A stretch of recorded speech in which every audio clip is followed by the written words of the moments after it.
اسی کے ساتھ اٹیچ ہو جاتی ہے. وہ بھی آپ کو زیادہ فنڈز شو کرنے پڑیں گے تو پھر ہی آپ کو ویزا ملے گا نا. پہلے اگر $10,000 تھا تو اب اسے بڑھا دیا گیا ہے. تفصیل اس کی یوں ہے جی کہ کینیڈا نے اپنی امیگریشن پالیسی میں دیگر ممالک سے آنے والے طلباء کے لیے قوانین کا اعلان کر دیا ہے جو کہ 1 جنوری 2024 سے نافذ العمل ہوں گے. اس میں جناب جو کینیڈا کے وزیر برائے امیگریشن ہیں مارک ملر، انہوں نے کہا ہے کہ کینیڈا میں حصول علم کے لیے آنے والے افراد کو مناسب ماحول فراہم کرنے کے لیے وہ کافی پر امید ہیں، مگر انہوں نے کہا ہے دنیا بھر سے لاکھوں افراد ہر سال تعلیم اور کام کرنے کے لیے کینیڈا کا رخ کرتے ہیں. تاہم ماہرین کے مطابق قوانین سے کینیڈا جانا مزید مشکل اور مہنگا ہو جائے گا. اصل کہانی یہ ہے کہ یہ جو رولز ہیں اس کے لیے انٹرنیشنل ورکر جو ہیں وہاں پر جاتے ہیں ان کے لیے مزید مشکل اور مہنگا ہو جائے گا. کہتا تھا نا میں، کینیڈا کی جانب سے GIC گارنٹیڈ انویسٹمنٹ سرٹیفکیٹ کے تحت جمع کرائے جانے والی رقم میں غیر معمولی اضافہ کیا گیا ہے. نئے قوانین کے تحت اس رقم کو بڑھا کر $20,635 کر دیا گیا ہے. اس سے قبل یہ رقم کتنی تھی؟ $10,000 تھی اور اسے سن 2000 میں بڑھایا گیا تھا. یہ $10,000 جو ہے 2000 میں یہ مقرر کیے گئے تھے اور اب 13 سال بعد انہوں نے کہا جی معیشت کہاں سے کہاں پہنچ گئی ہے، یہاں پر بوجھ بڑھتا جا رہا ہے، اخراجات بڑھ گئے ہیں، مہنگائی بڑھ گئی ہے، تو اب $10,000 ہی 13 سالوں بعد انہوں نے بڑھائے ہیں تو بڑھائے ٹھیک ٹھاک ہیں اور وہ $20,635 کر دیے گئے. ٹھیک ہے جی. GIC اس رقم کو کہا جاتا ہے جو دیگر ممالک سے آنے والے طلباء کینیڈا میں رہائش کے سلسلے میں اپنی اہلیت ثابت کرنے کے لیے جمع کراتے ہیں. مطلب ہے یہ وہ ہے نا جو اپنی کیپیسٹی آف فنڈز جو ہے وہ آپ اہلیت، مطلب ہے آپ کی یہ اہلیت ہے کہ ہم اخراجات برداشت کر لیں گے جی. جب وہ وہاں چلے جاتے ہیں تو پھر وہاں پر رونا دھونا ڈال دیتے ہیں جی ہمیں تو معلوم ہی نہیں تھا، ہمیں تو معلوم نہیں تھا، اتنے زیادہ اخراجات ہو گئے. اور یہ بھی یاد رکھیں کہ یہ جو رقم بتائی ہے نا $20,635، یہ اس خرچے کے علاوہ ہے جو آپ کی فیس ہے اور وہ باقی بورڈنگ وغیرہ ہے، یہ اس کے خرچے کے علاوہ ہے. یہ آپ کی کیپیسٹی شو کرنے کے لیے جو اماؤنٹ شو کرتے ہیں یہ تو وہ ہے اور وہ جو ہے وہ الگ ہے. اب یہ بتائیں وہ کتنی آتی ہے، تو وہ اگر ملائیں گے تو آپ کہاں پر جائیں گے. کینیڈین حکام کے مطابق وقت کے ساتھ روزمرہ اخراجات میں اضافہ ہو گیا ہے، تاہم اس فیس کو بڑھایا نہیں گیا تھا جس کی وجہ سے طلباء کو کینیڈا آمد پتہ چلتا تھا کہ ان کے پاس اتنے فنڈ ہی نہیں کہ وہ تعلیم جاری رکھ سکیں. مطلب یہ ہے کہ وہاں جا کر طلباء جیسا کہ میں نے بتایا رولا ڈال دیتے تھے. ہمارے عزیز رشتہ دار وہاں ہیں وہ کہانیاں بتاتے ہوتے ہیں جو آتے ہیں وہ کتنا رولتے ہیں، کس قدر خوار ہوتے ہیں، نوکریاں ڈھونڈتے ہیں. نوکریوں کے حوالے سے ان آگے یہ بتایا جاتا ہے، یہ اس میں مزید جو ہے منشن کیا ہوا ہے.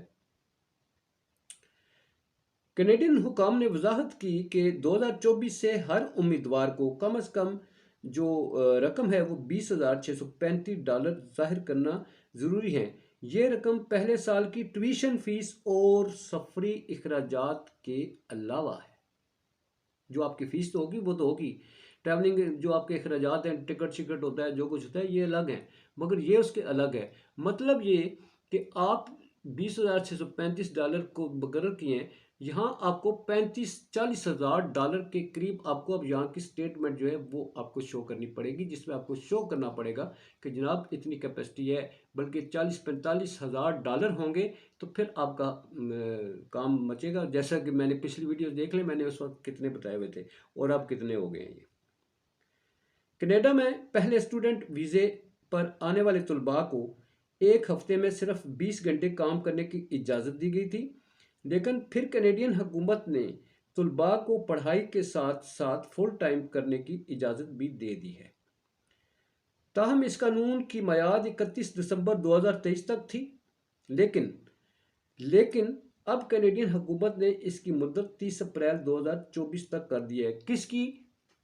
قانون 1 جنوری سے لاگو ہوگا، مگر یہ جو آپ کو فل ٹائم جاب کرنے کی اجازت ہے جی، یہ اب اپریل 2024 تک کر دی ہے۔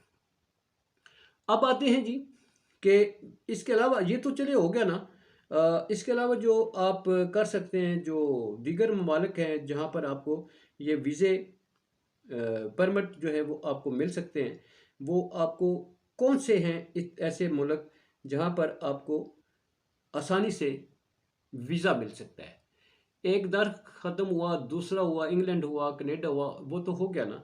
اب میں آپ کو بتاتا ہوں کہ 20 کنٹریز جو ہیں اس میں آپ ورک پرمٹ آسانی سے حاصل کر سکتے ہیں۔ یہ 20 ملک میں اس کا شارٹ بتاؤں گا جی، لمبا وہ نہیں کروں گا، لمبا کرنے سے یہ کافی جو ہے تو ہو جاتا ہے۔ اس میں آتا ہے جی سب سے پہلے ایسٹونیا ہے، یونائٹڈ عرب ایمریٹس ہیں، چیک ریپبلک ہے، میکسیکو ہے، کوسٹا ریکا ہے، پاناما ہے، پاناما سٹی، پاناما سکینڈل بھی آپ نے سنا ہوگا، وہ وہاں پر بھی۔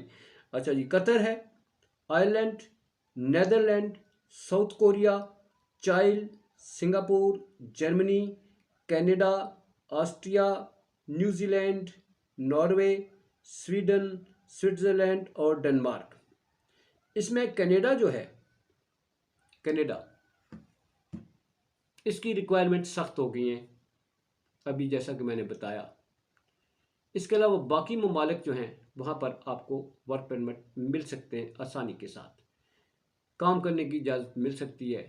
اس میں اس وقت سب سے زیادہ جمہوریہ چیک میں ڈیمانڈ ہے، اس سے ہٹ کے مالٹا ہے، اور باقی اس میں جو جیسا کہ آپ کو بتایا میں نے، یہ جو آئرلینڈ ہے اور قطر وغیرہ تو آپ کو پتہ ہے یہاں پر تو ڈیمانڈ رہتی ہے، میکسیکو ہے، چیک ریپبلک ہے جی، اس میں ساری فیلڈز اوپن ہیں۔ میں نے اس میں الگ ویلاگ بھی بنایا ہوا ہے، چیک ریپبلک، مالٹا اور جو پولینڈ ہے اس کی۔ باقی جو ہے ڈیٹیل پھر کسی ویڈیو میں، ابھی فی الحال اتنا ہی بتانا ضروری تھا کہ کینیڈا نے سختی کر دیا جی، انگلینڈ کے بعد کینیڈا ہے۔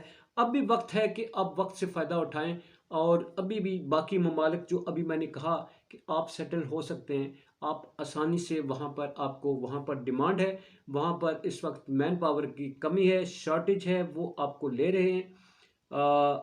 کینیڈا کی جو دیگر پروگرامز ہیں جیسے برانزوک ہے، نووا اسکوشیا ہے، اس میں حالات اب بھی آپ کے لیے جانے کے لیے بہتر ہیں، مگر فائنینشل سٹیٹس کے حوالے سے ان کی ابھی، چونکہ ہر صوبہ جو ہے اپنی پالیسی بناتا ہے، اس کا میں اپنے ویلاگز میں بتاؤں گا، مگر یہ ابتدا ابھی اسٹوڈنٹ ویزے سے کی گئی ہے۔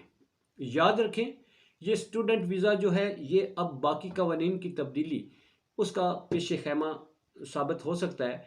ابھی انہوں نے انٹرنیشنل ورکرز کے لیے آسانیاں پیدا کی ہوئی ہیں، آپ اب بھی فائدہ اٹھا لیں۔ کینیڈا جانے والے اسٹوڈنٹ والے تو اب مشکل میں پڑ گئے، مگر باقی جو جابز حاصل کرنے کے لیے جانا چاہتے ہیں، مختلف PNP پروگرامز ہیں، ان کے اسکلڈ ورکر پروگرام ہے، پھر یہ جو گارڈن میں فروٹ پکرز ہیں، پھر یہ فارمز میں کام کرنے والے، اب بھی چانس ہے، اب بھی چانس ہے۔ یاد رکھیں، اگر اب بھی فائدہ نہیں اٹھائیں گے تو ہو سکتا ہے کہ یہ ان ایکسپیکٹڈ جیسا اسٹوڈنٹس کے لیے کیا گیا ہے تو باقیوں پہ بھی لاگو ہو جائے گا۔ کینیڈا کو مس کریں گے تو سمجھے کہ آپ کے لیے باقی ملکوں میں اتنا آسان نہیں ہوگا، کیونکہ ان کے اپنے رولز، قاعدے، قانون ہیں۔ کینیڈا میں آپ کو سب سے بڑی جو ایڈوانٹیج ہے وہ یہ ہے، کینیڈا میں آپ کو بڑی ایڈوانٹیج کیا ہے، وہ یہ ہے کہ آپ ایک دفعہ چلے جائیں پورا خاندان لے جاتے ہیں، باقی ملکوں میں نہیں۔ سخت قوانین ہے۔ پاکستان زندہ باد، پاک افواج، پائندہ باد۔